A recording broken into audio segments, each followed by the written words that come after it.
Number one, it's like almost industry standard, 20% return rate on any leads. Some companies, it's no questions asked.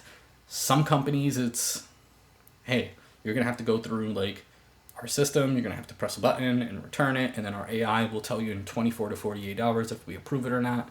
If we decline it, you got to come back and you got to bother us, and we're going to haggle you and tell you it's not approved. And they make it this whole long process that's very difficult. And so you want to erase that entire portion out, and you're going to say, listen, in return for not returning any leads, can you take 20% off the price of every single lead? Okay. And I know some of you are like, well, I don't want to have bad leads that I'm paying for that I can't do anything with. Cool. Yes, you do, because the average agent actually returns about 16% of leads per month, which leaves you a 4% difference that you're getting back in additional leads. So you're going to get that back in extra leads regardless, and then some. So it's worth your while to not have to go through the hassle of a couple hours a month of like fighting these lead vendors to get returns, and to get an additional 4% more than what you would have gotten otherwise.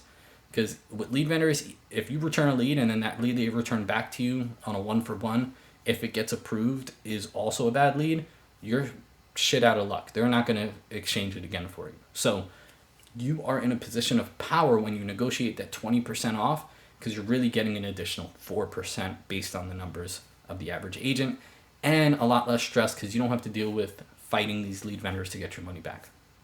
So you're going to do that, and then just for reference, you are almost always going to get an okay on that. 99% of the time they'll say yes, we'll do it, because it's also saving them a lot of time.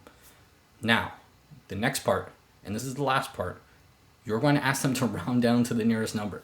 So if after you negotiate, the price they give you is, let's say, $20 a lead, $15 a lead, $15.80, whatever the case may be. Let's say $15.80, right? For every single filter that you're looking for exclusively, and you're purchasing every single one of them.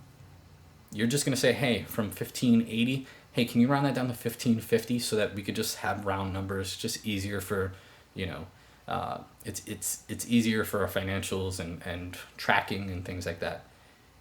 About half of the time they're going to say yes, half of the time they'll say no, but that's the part that's like, just, get a little extra out of them if you can.